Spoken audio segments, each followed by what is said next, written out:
한 20년 전쯤에 우리 이창구 선생님을 어떻게 만나게 됐어요. 근데 그 이창구 선생님이 제가 작곡을 한다고 하니까 이런 것도 한번 해봐라 그러면서 저한테 책을 4권을 주셨어요. 근데 이제 나중에 알고 보니까 이게 고대 우리나라 역사였던 거예요. 그동안 제가 알고 있던 그 고대 역사는 전혀 다른 거였기 때문에 정말 너무 깜짝 놀랐죠. 그리고 세상에 이런 일이 다 있나 싶은 게 이제 나중에 알고 보니까 결국 일본 사람들이 우리나라 역사를 완전히 자기네 멋대로 바꿔가지고 우리가 그동안에 그 학교에서 이제 그렇게 배우고 있었다는 걸 알게 됐고, 이제 쏘가서 사는 거잖아요. 그 뿌리도 모르고.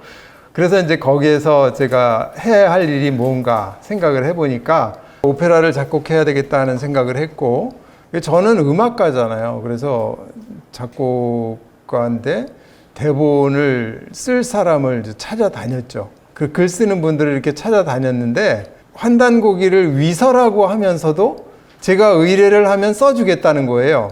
그건 무슨 그런 게 있어요?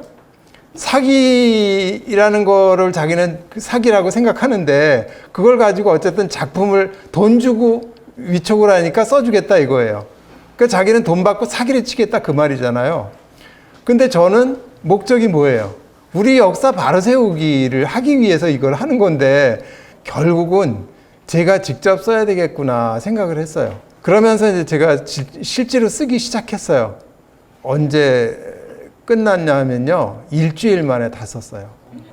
저도 상상도 못했던 근데 그거는 그동안에 제가 다 그 준비를 했잖아요. 오랜 세월 동안 정말 그 역사 공부만 7년을 했는데, 그러고서 나중에 이제 그 오페라를 할 만한 그 자료들을 다 그걸 정리를 하고 다 그게 된 상태였으니까 막상 딱 쓰기 시작하니까 일주일 만에 다 쓴 거예요.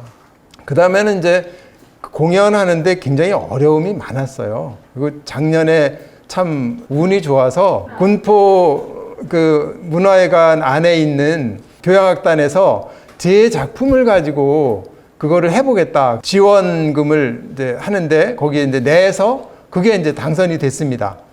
그래가지고 공연을 하게 됐고, 오늘 이제 들려드릴게 그런 그 동영상 그거를 이제 들려드릴 거고요. 우리나라 잃어버린 실제 역사였던 이 당군왕검의 시대를 동시대 중국의 역사와 연계해서 연대별로 구성했습니다.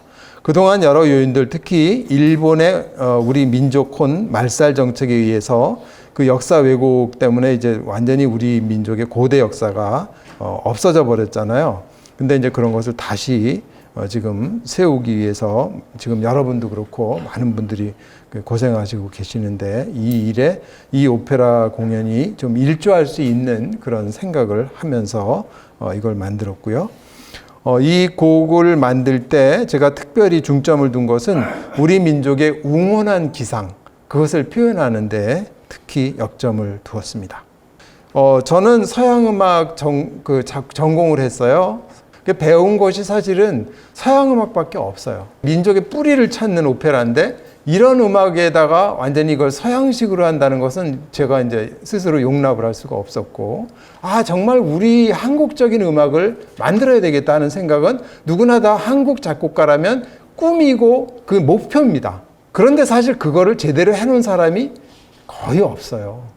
왜냐하면 서양 음악을 바탕으로 하기 때문에 이거는 할 수가 없어요. 서양 그 연주자 작곡가들이나 또 우리 한국이나 다 똑같이 공유해서 즐길 수 있는, 쉽게 즐길 수 있으면서도 또 세계성을 가진 그런 음악을 만들어야 되겠다 하는 그런 굉장히 나름대로 큰 그 목표를 가지고 그런 작업을 쭉 하다 보니까 뭐까지 했냐면은 그 멜로디는 일단 이제 국악적인 그 틀에서 쉽게 따올 수 있거든요. 오음계를 사용하고 또 그 국악에서 이 정가에서 보면 식임새라 그래서 이렇게 흔드는 거 있잖아요. 뭐 이런 거. 근데 그런 것도 제 음악에는 많이 사용을 합니다. 그런 것도 해서 이제 선율적인 거는 거기서 처리를 하고, 그 다음에 중요한 것이 해보니까 화성에 그 중요한 게 있는데, 화성을 서양의 3화음 우리가 알고 있는 도미솔 뭐 레파라 하는 거 1도는 도미솔이고 5도는 솔시레고 그런 그 3화음을 사용을 해보니까 너무 이 서양식의 느낌이 나고 우리 그 국악의 멋진 그 깊으면서도 멋진 음악의 느낌이 안 나요. 너무 강해요. 3화음은. 그래서 제가 아예 그 화성 체계까지 새로 만들었습니다. 그래서 이것은 이제 이 세상의 유일한 새로운 자연의 화성입니다. 그래서 오히려 이것이 이제 나중에 시간이 흐른 뒤에 굉장히 많이 사용이 될 수도 있지만 많은 시간이 필요하다는 것도 저도 알고 있고요. 그런데 이미 저는 이 5도 화성론 가지고 오페라까지 다 했어요. 그런데 이것이 하나의 모범이 되겠죠. 자, 그리고 이제 이 작품에서 굉장히 또 그 중요한 것이 뭐냐면 음악뿐이 아니라 우리 한국의 전통 예술을 이 작품 안에서 굉장히 많이 보여줄 수 있어요. 애초부터 저는 그거 다 생각하고 만들었거든요. 그래서 예를 들어서 이제 당군왕검이 혼인하는 새 거기서 축하 무용으로 뭐 대표적인 한국의 정악 중에서 멋진 그 곡이 있는데 그것을 이 오케스트라를 편곡하고 무용까지 해서 같이 연주하는 거 이제 그런 것도 있고 그다음에 이제 조선을 건국하면서 지내는 천재에서 그 고대 제천 의식을 굉장히 웅장하고 아주 화려하게 재현을 할 수가 있다는 것도 있고 그리고 이제 여기 이 오페라에서 중요한 노래가 또 하나 있어요. 어아가 고대부터 계속 불렸던 우리의 실제 국가 곡조는 잊혀졌지만 제가 곡조를 붙여서 이 오페라에서 합창곡으로 썼는데 이제 그런 것도 굉장히 이제 우리 그 민족적인 것을 배양하는 데 아주 중요하게 쓰일 수 있겠죠. 그리고 천부경도 여기 나오는데요. 이거는 이제 당군왕검이 나라를 건국한 후에 백성들에게 천부경을 아주 중요하게 가르쳤다 이런 의미로 해서 천부경을 또 합창곡으로 한 게 있고요. 여기 기우제와 농악 뭐 이런 것도 있고 이것은 우리나라 안에서보다도 외국에 나가서 공연할 때 우리나라의 그런 예술을 또 보여줄 수 있는 그런 기회가 될 수 있습니다.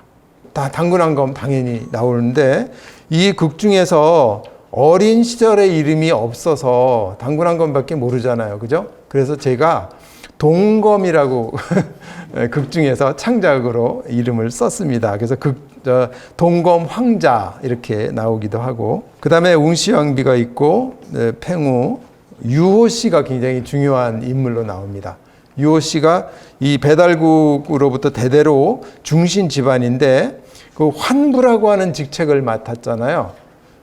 그래서 그 환부가 바로 우리 그 죄를 지은 사람을 죽이지 않고 오히려 이 정신을 바꿔가지고 황골탈퇴시키는 홍익인간의 정신을 구현하는 굉장히 중요한 직책이었죠. 그런데 당군왕검이 이제 요를 토벌해라 그렇게 명을 받고 요를 토벌하러 갑니다. 그 다음에 요하고 순이 나오죠. 그 요는 그 당나라 고대 당나라의 임금이었고 그 다음에 순은 그 유호 씨의 장자인데 이 요의 꼬임에 빠져가지고 요의 두 딸을 아내로 삼고 또 요의 부하가 되죠. 그래서 그 두 딸이 아황과 여영이 있고요.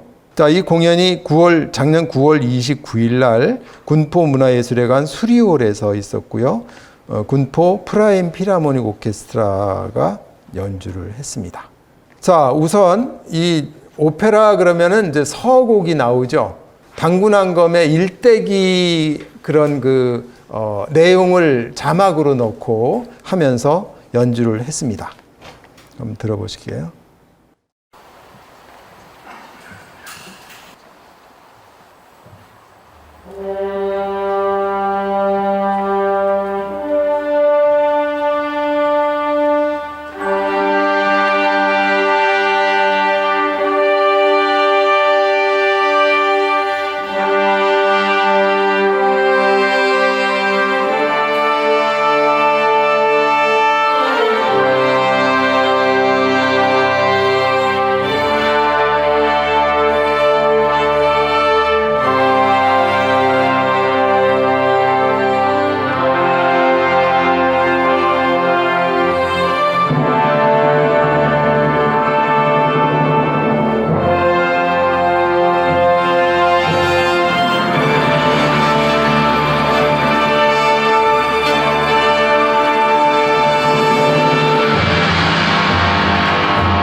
그 다음에 본막으로 들어가서 1막 1장에서 이제 당군왕검의 탄생 그 부분이 합창으로 나오고, 그리고 그 내용에 보면 당나라 요가 자신의 형을 죽이고 그다음에 천자자를 찬탈한 후에 전쟁을 일삼아서 어지러워진 천하를 이 배달국 천황의 아들로 태어난 동검 황자가, 동검 황자는 당군왕검의 어릴 적 이름으로 제가 극중에서 지었다 그랬죠.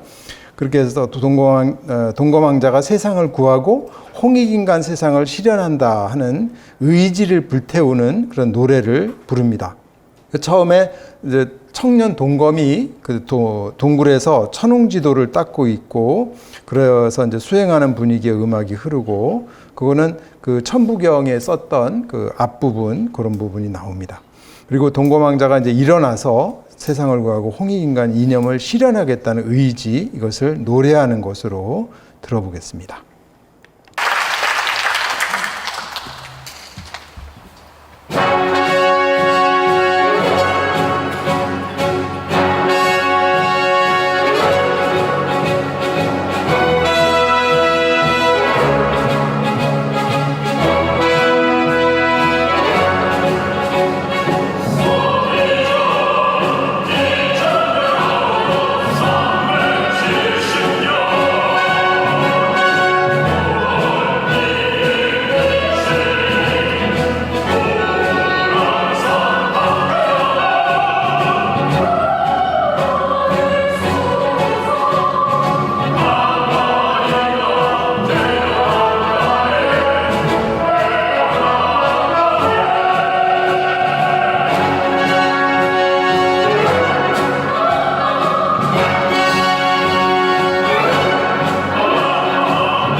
이제 2장으로 넘어가서 1막 2장. 동거망자가 14살 되던 해에 대업국에 이게 이제 웅시국이라고도 하고 그 이름이 여러 가지가 있죠. 그 웅시국의 5대 왕인 홍제가 겁을 딴 환웅천왕에게 동거망자를 대업국의 비왕으로 천거를 함으로써 비왕이 됩니다. 그래서 사해 방방곡곡을 두루 순방하면서 정말 백성들을 아주 진정으로 사랑하면서 덕치를 펼치니까 아홉 한족이 진심으로 복종하고 따르게 됩니다. 그리고 동검에 혼인식이 열리죠. 그래서 이제 백성들이 축하의 합창을 부르고 무희들의 춤이 이어지고 분위기가 이제 한참 고조되는데 전령이 다급하게 들어와서 당의 요가 또다시 침략해 왔는데 이틀이면 이곳 대옥 궁성에 도달할 것이다. 그래서 이제 완전히 그냥 결혼식조차도 뭐 분위기가 완전히 깨지고, 그래서 동검이 비장한 결의로 반드시 요를 물리쳐서 왕비와 백성들을 구하겠다 이렇게 노래를 하니까 또 웅시 왕비가 거기에 굳은 믿음을 표현하는 노래를 합니다. 이제 웅시 왕비가 승리를 위한 기도를 이제 소도에서 드리고요. 신비로운 여성 합창 그리고 거기에 연주에 맞추어서 7인의 신녀들이 신비로운 춤을 춥니다. 그리고 웅시 왕비의 독창이 이어지고 또 합창이 같이 어우러지는데 이때 또 전령이 뛰어들어와 가지고 이 웅시국의 궁성이 점령되고 홍제왕은 전사했고 그래서 이곳 소도도 안전하지 않다. 빨리 피하시라. 그런 그 말을 하니까 급하게 이제 피하게 됐죠. 그래서 궁성까지 빼앗기고 홍제왕마저 잃었으니까 굉장히 비통한 가운데 그러나 배달국을 두루 다니면서 정치를 펼치다가 다음 해에 아버지인 겁을 딴 환웅천왕이 붕어하십니다. 그래서 그때 이제 구한족의 열렬한 추대를 받고 아사달의 단목터에 이르러서 천제를 드리게 됩니다. 이 천제는 왜 드릴까요? 나라를 건국할 때 천제를 드리죠. 그래서 조선을 건국한다는 천제를 이 아사달에 와서 드립니다. 그래서 조선을 건국하였음을 알리는 서고문을 이 당군왕검이 굉장히 아주 웅장하게 노래를 합니다. 그리고 이어서 백성들이 임금의 황혼을 축소하고 또 다 같이 국가인 어아가를 부르면서 둥글게 서로 손을 잡고 춤을 추고 그때 무용수들은 또 힘이 넘치는 건무를 춥니다. 이 조선을 건국하면서 드리는 천재 이 장면이 이 오페라의 하이라이트입니다. 유명한 오페라 중에서 베르디가 작곡한 아이다가 있죠. 그 아이다에서 하이라이트가 뭐예요? 개선 행진, 개선 축하연을 하는 그 정말 웅장하거든요. 그것처럼 이 부분도 웅장하게 만들 수 있습니다.